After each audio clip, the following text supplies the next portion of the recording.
Assalamualaikum warahmatullahi wabarakatuh. Perkenalkan saya Om Yaser Dan saya Iman.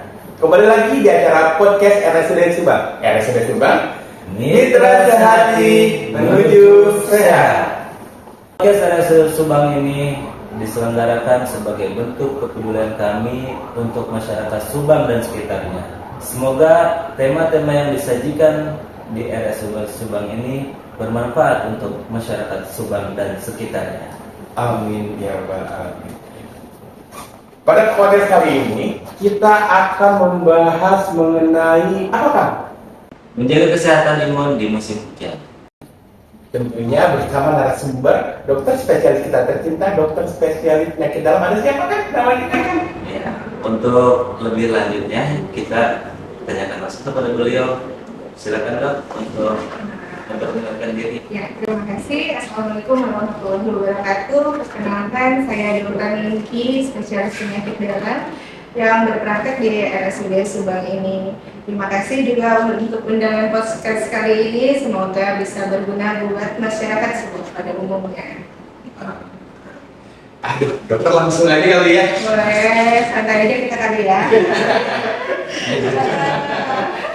Gini ya dokter ya, kemarin tuh sempetnya beberapa minggu tuh, 3 minggu kebelakang mungkin ya. Saya kebetulan jaga di lab IGD juga, itu pasien overload dokter.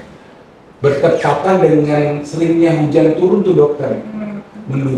Menurut ilmu kedokteran apakah berpengaruh dokter dari pasien yang tiba-tiba menaik signifikan akibat musim hujan ini? Ya, jadi kalau musim hujan itu memang kan atmosfer di bumi itu kan berpengaruh ya. Perubahan atmosfer bumi ini akan menjadi tinggi.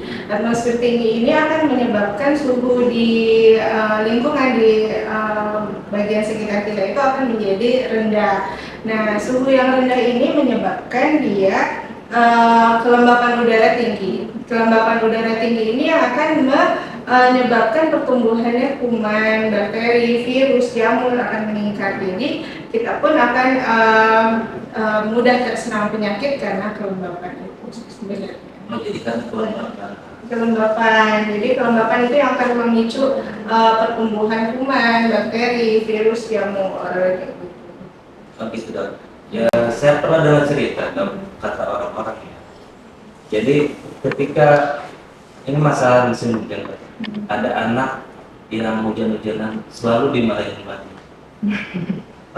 Nah, jangan hujan-hujanan gitu. Ya. Jadi karena kelembaban itu ya yang memicu adanya penyakit. Iya, jadi memang hujan-hujannya sih nggak apa-apa. Karena kita juga orang dewasa juga pulang kantor nggak bawa payung atau pakai kendaraan bermotor kehujanan. Tapi ya kita kembali kepada diri sendiri untuk kebersihan diri sendiri sih. Ya, jadi kalau habis hujan-hujanan ya mandi gitu ya, menjaga kebersihan. Jadi agar tidak nempel tuh yang namanya bakteri, kuman, virus yang akan memicu terjadi penyakit pada diri kita sebenarnya itu. Jadi higienis, terus kebersihan diri harus dijaga di musim hujan ini terutama ya. Itu mungkin yang mengapa pentingnya kita menjaga kebersihan ya dokter ya. Sebenarnya kalau musim hujan aja ya, setiap saat seharusnya ya kebersihan itu harus dijaga. Ya, di musim hujan ini sangat rentan ya, karena pertumbuhan bakterinya itu karena lembab ini jadi lebih meningkat dan kita jadi berpotensi untuk terserang penyakit. Betul. Dok, apa sih dok makanan yang dianjurkan untuk meningkatkan imun? Oh iya benar ya. Jadi kan makanan itu memang sebagai sumber nutrisi bagi kita ya untuk menjaga daya tahan tubuh. Makanan-makanan yang dianjurkan itu adalah makanan-makanan yang kaya akan nutrisi A. Jadi nutrisi apa aja tuh yang terkandung yang seharusnya kita makan, yaitu makan makanan seperti sayur-sayuran, buah-buahan, kacang-kacangan, terus protein rendah lemak itu bagus untuk kita konsumsi dalam musim hujan ini. Contohnya apa nih? Ya, buah-buahan. Biasanya kita cari buah yang lebih banyak air, contohnya buah pir. Nah, buah pir itu dia mempunyai kandungan serat yang tinggi dan juga vitamin, mineralnya banyak untuk menjaga daya tahan tubuh kita apalagi di musim hujan ini. Terus untuk kacang-kacangan contohnya kacang almond. Kacang almond itu baik dikonsumsi karena dia mengandung protein rendah lemak yang berfungsi untuk meningkatkan stamina tubuh, kayak gitu, dan juga dia menetralkan gula darah agar tetap normal, gitu. Kacang almond itu. Oh, Kacang kacang almond itu bisa menetralkan. Iya, karena kandungan gula dalam kacang almond kan rendah, jadi baik kita konsumsi untuk memperbaiki dari saluran pencernaan kita agar lebih baik dan kita terlindungi dari penyakit, gitu. Terus ya, selain makanan-makanan tadi dari sayuran, buah-buahan, ya, protein, kemudian juga ada seperti ikan, ya, tahu tempe, daging ayam atau daging sapi, tapi pilihlah yang tidak berlemak atau kandungan lemaknya rendah, karena kalau yang banyak mengandung lemak jenuh itu tidak baik untuk saluran pencernaan kita. Terus hindari juga makanan yang berminyak. Dalam kondisi hujan seperti ini, kurangi makanan yang berminyak, makanan minuman yang dingin, dan juga yang terlalu tinggi garam dan tinggi gula. Itu kenapa? Itu yang harus dihindari. Kenapa mesti hindari? Kalau yang berminyak itu dia tidak bagus untuk saluran pencernaan. Kalau saluran pencernaan kita tidak bagus, lebih mudah terkena penyakit, contohnya diare, ya. Terus juga kadang-kadang suka sakit tenggorokan kan kalau habis makan gorengan, gitu, ya. Memang ada beberapa penyakit yang menjadi langganan kan ya, langganan untuk di musim hujan ini. Padahal gorengan dengan Enak ya. Apalagi hujan-hujan ya dok ya. Tapi ternyata Hangat gitu. memiliki resiko yang Iya, sangat boleh, tapi ya itu ya, kita nggak boleh berlebihan lah pada dasarnya, gitu aja sih ya. Nah, kalau misalnya tadi makanan-makanan yang dokter sebutkan tadi, Iya. ada nggak sih dok untuk memastikan tuh kita tuh asupan makanan atau asupan gizi dan mineralnya cukup tuh apa gitu dok? Apa Cukup. bisa memastikan kalau misalnya semua makanan yang dikonsumsi itu Udah cukup apa belum? Ya, Gitu betul. ya. Jadi ya kalau untuk menjaga daya tahan tubuh itu kan yang paling utama ya, untuk diri kita supaya kita bisa aktivitas, bisa produktif, gitu ya. Memang untuk menjaga daya tahan tubuh itu dimulai dari apa yang kita makan. Jadi kita tuh makan makanan yang bergizi, bernutrisi seimbang, ya, agar kita tidak mudah sakit. Beberapa memang ada yang menambahkan suplemen vitamin untuk diri kita supaya tidak mudah sakit. Jadi vitamin atau suplemen yang dipakai adalah yang mengandung multivitamin, terus karena multivitamin dan mineral ini dia akan merangsang tubuh kita untuk membentuk antibodi, terus sel imun akan meningkat, jadi kita tidak mudah sakit, kayak gitu. Wah, ternyata luar biasa ya. Luar biasa sekali. Tidak salah kita mendatangkan dokter Iya. spesialis dokter. Nah, ini mudah-mudahan sangat membantu ya Iya, masyarakat Subang dan sekitarnya. Jadi emang lagi musimnya ya, ayah. Dok, Ya. apakah olahraga sangat penting? Oh iya, jadi kadang-kadang ya pada musim hujan ini kita suka malas ya, malas keluar rumah ya, mager ya, kalau kata anak sekarang kan mager. Ya, olahraga rutin atau aktivitas fisik itu memang harus dilakukan, tetap harus dilakukan, karena olahraga teratur akan jadi berguna bagi tubuh kita untuk jadi tidak mudah sakit. Karena apa? Jadi kalau kita olahraga setidaknya 15 sampai 30 menit sehari atau minimal 3 kali seminggu lah kita olahraga ya, 15 sampai 30 menit, itu akan memperlancarkan peredaran darah kita. Terus menguatkan kerja jantung, kemudian untuk meningkatkan metabolisme, terus juga membakar kalori, terus jadi agar berat badan kita seimbang ya kalau olahraga. Nah, selain itu juga olahraga ini kan dia meningkatkan kesehatan mental. Ya, jadi mood kita juga bagus kalau kita olahraga. Ada efek dari kesehatan mental kita, mood kita bagus, jadi kita juga tampak bugar, wajahnya berseri, gitu kan ya, badan juga jadi fit, gitu. Ini mesti memang harus berolahraga nih, biar Iya. moodnya naik ya dok ya. Jadi kalau kita nih, misalnya kita kerja di RSUD, saya mau ke ruangan mana gitu, bagusnya jalan kaki, coba ya. Lebih banyak jalan kaki kan, kalau jalan kaki mah gratis lah, nggak mesti harus ada alat-alat olahraga gitu ya. Jalan kaki, pilihlah naik tangga dibandingkan lift, nah gitu. Itu sih, jadi banyak sih kegunaan dari olahraga ya. Gitu. Selain olahraga, menjaga kebersihan, Iya. kemudian menjaga asupan makanan, kira-kira apa lagi dok? Waktu tidur itu berpengaruh nggak? Oh iya, justru tidur itu penting ya. Ya penting buat apa tidur itu? Jadi kita udah bekerja sekitar 10 sampai 12 jam sehari ya. Itu dalam kondisi terjaga istilahnya. Jadi tidur itu tugasnya apa? Tidur itu untuk memulihkan stamina kita yang telah kita pakai di pagi sampai sore hari. Nah, stamina itu digunakan untuk apa? Untuk esok hari kita kerja agar kita lebih mudah konsentrasi ya. Jangan pernah mengabaikan kebutuhan tidur. Tidur itu bagusnya 7 sampai 8 jam sehari. Agak sulit ya Kak Iwan ya, Oke, ini milenial tuh susah sekali untuk tidur. Sulit ya. Oh Mungkin gitu. dok, ada nggak sih tips untuk mempercepat waktu tidur gitu dok? Iya, Kadang-kadang itu juga menjadi hambatan ya dok ya? Emang tidurnya jam berapa biasanya?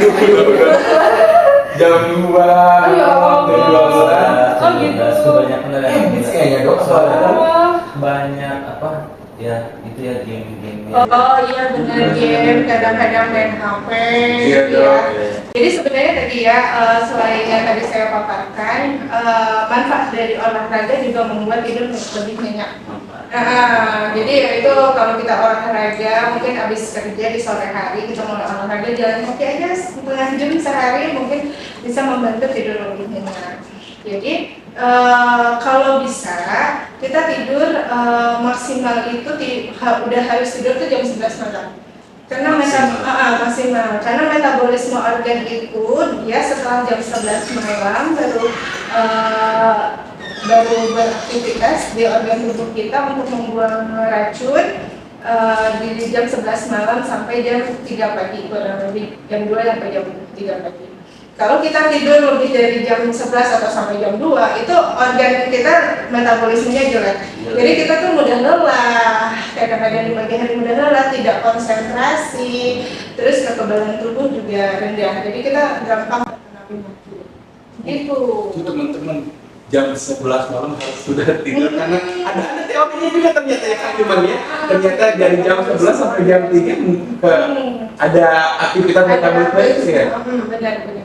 Jadi itu ya. Jadi bagusnya seperti itu. Mungkin juga mohon maaf nih untuk para perokok mungkin ya. Jadi merokok itu kadang-kadang suka membuat kita terjaga. Gitu ya. Jadi ya kadang-kadang orang-orang yang banyak yang bergadang, banyak yang merokok, jadi tetap terjaga. Jadi nggak ngantuk, rasa ngantuknya nggak ada. Jadi gitu. Pengaruh dari rokok juga ternyata menghambat tidur ya dok ya. Benar. Terus rokok itu kan menurunkan kekebalan tubuh.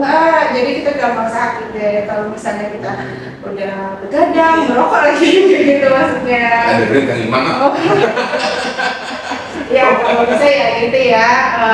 Tetap kita kan di usia produktif, kita harus sehat karena ada keluarga ya. Jadi ya dari pola hidup, gaya hidup harus sehat. Gitu. Dok, bagaimana cara memilih suplemen? Oh suplemen, iya benar ya, sekarang tuh banyak ya suplemen sih ya.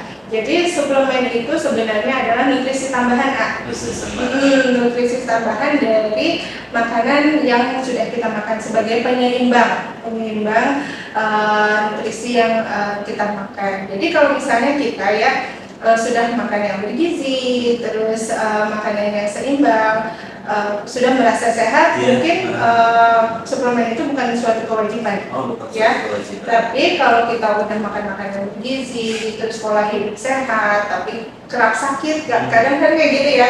Udah pokoknya saya mau olahraga, saya mah makan yang teratur, tapi kok gampang sakit ya. Nah itu tugasnya si suplemen tuh untuk menjadi nutrisi tambahan. Nah jadi memang suplemen yang dipakai untuk apalagi di musim hujan ini adalah suplemen-suplemen yang bisa merangsang sistem imun dan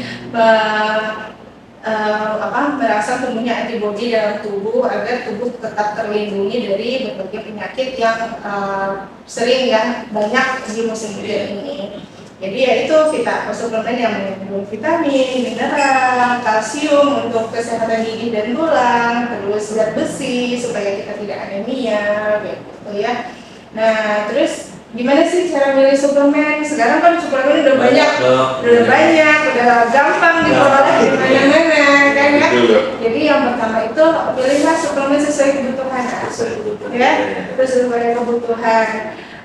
Terus biasakan konsultasi dulu sama dokter ibu bapak nih di rumah nih kalau misalnya mau cocok nggak ya suplemen ini buat saya kayak gitu misalnya ya.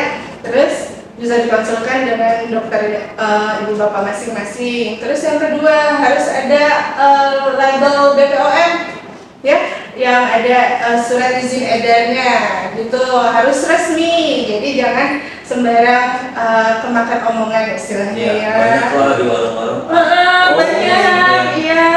Ada halal cuman diragukan. Iya, gitu. Makanya hati-hati. Makanya teman-teman datang segera ke RSUD konsultasi dengan mudah mungkin. Mangga. Suplemen mana yang aman dan suplemen mana yang tidak aman nanti boleh. diberitahu oleh dokter ya dokter ya. Insya Allah sesuai kebutuhan pokoknya ibu bapak. Terus yang ketiga perhatikan label kadaluarsa, tanggal kadaluarsanya. Kadang ya kadaluarsa itu kan kecil ya. Kadang buat para orang tua sudah nggak dilihat lagi tuh kadaluarsa. Kalau kata penjualnya ini bagus bu, bapak buat ibu gitu kan ya. Udah aja diminum, tapi kadaluarsanya udah lewat kan bahaya juga buat badan kan. Terus yang ketiga belilah di tempat yang terpercaya. Gitu. Jangan ke warung, apotek minimal Iya ya. boleh, pokoknya yang resmi, yang punya izin edar, ya kayak gitu sih sebelumnya. Ya mungkin itu aja. Dokter itu saya jadi teringat nih dokter tadi merangsang sistem imun ya dari suplemen. Cuman ada beberapa pertanyaan dari rekan-rekan. Ada mungkin beberapa yang sangat ketakutan ya dokter menghadapi musim hujan karena memang banyak sekali kejadian sakit ya. Katanya ada nggak sih vaksin untuk diperbolehkan nggak sih atau direkomendasikan nggak sih untuk menjelang atau menghadapi musim hujan ini? Siapa tahu jadi kayak vaksin flu mungkin atau apa? Itu kira-kira gimana dok? Direkomendasikan atau tidak? Iya benar-benar.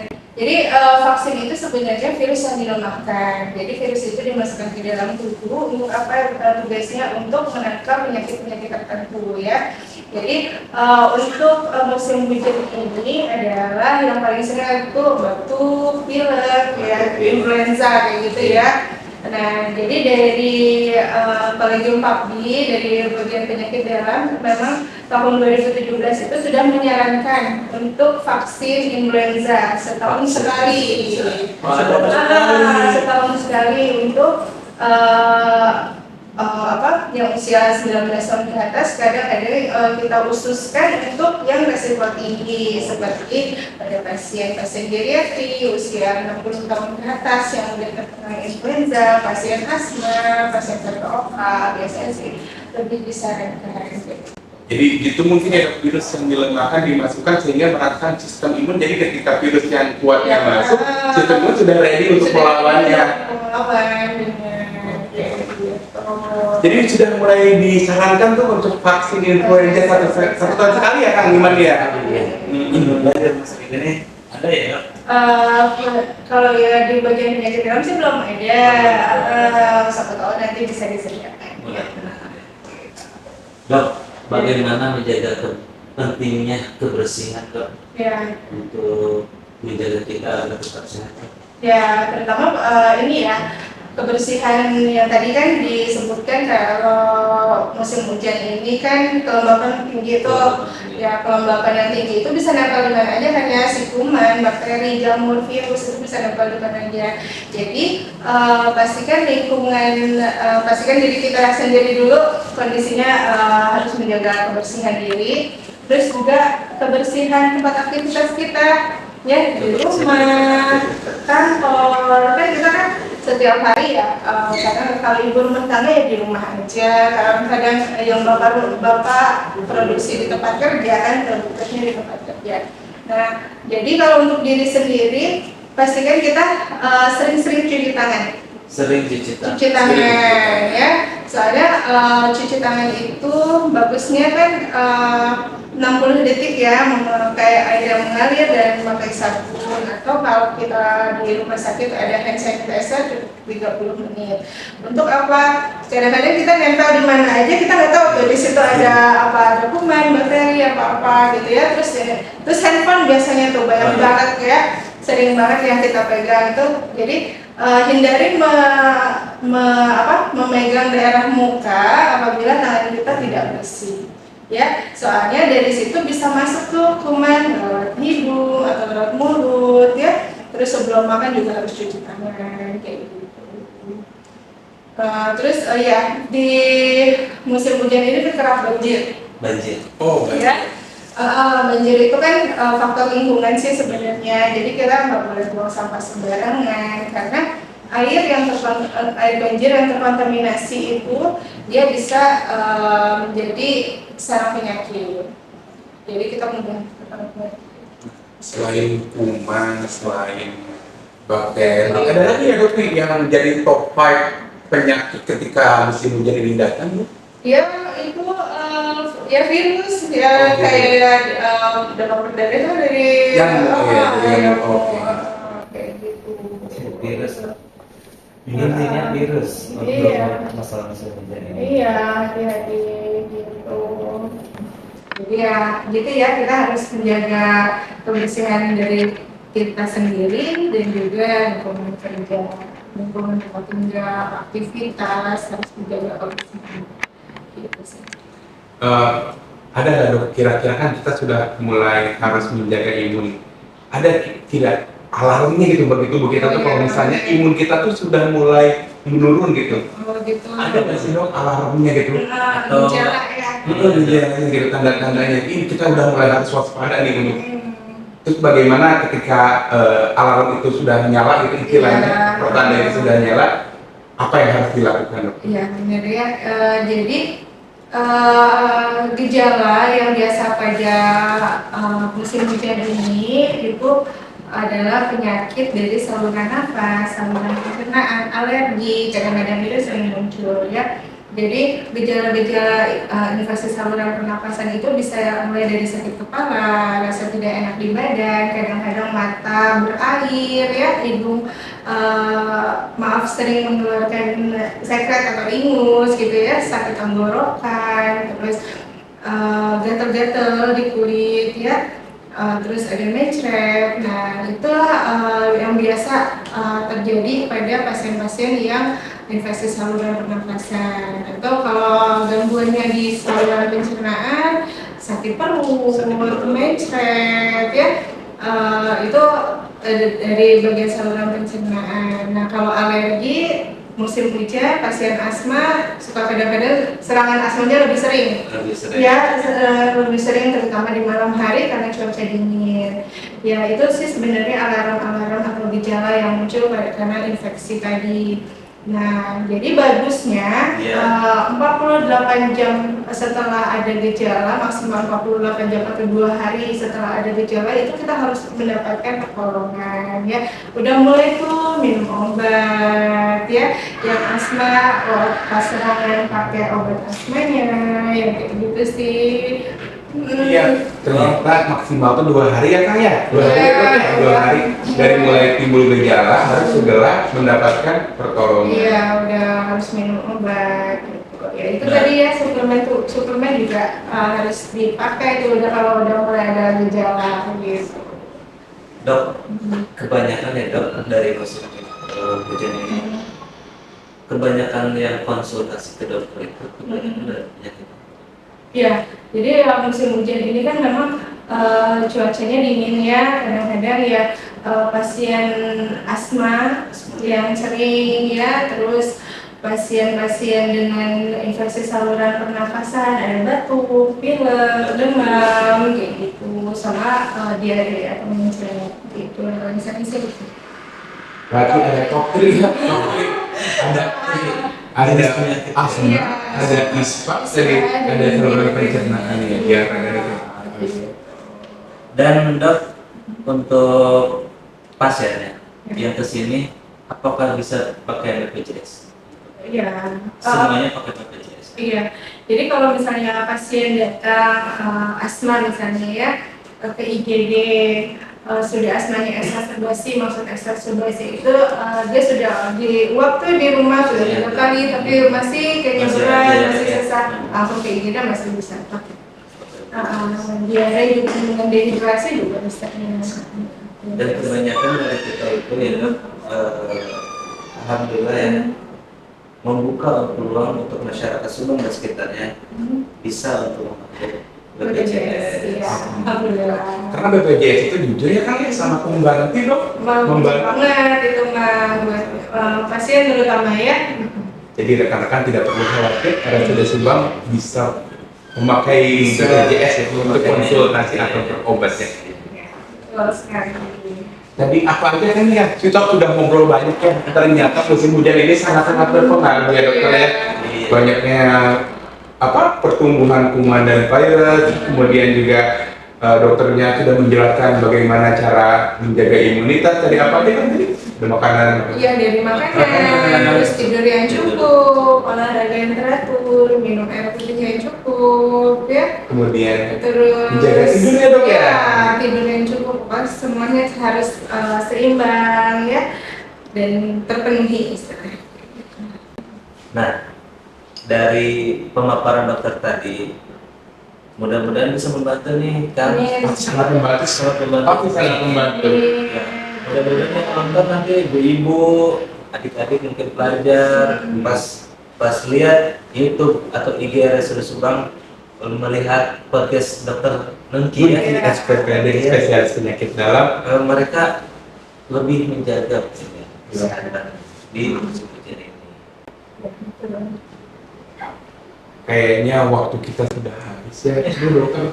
Kayaknya saya tuh masih pengen banyak diskusi gitu ya. Lumayan jadi banyak nambah ilmu tadi kan kayak olahraga ternyata bisa membuat mood booster naik. Kemudian banyak hal yang ternyata yang saya belum ketahui dokter. Terima kasih banyak dokter ya. Ya, kita akhiri saja podcast kali ini bersama Dr. Nengki, SPPD dari spesialis dalam. Semoga bermanfaat untuk semuanya dan umumnya untuk masyarakat Subang dan sekitarnya. Saya Om Yasa. Saya Iman. Pamit undur diri. Assalamualaikum warahmatullahi wabarakatuh.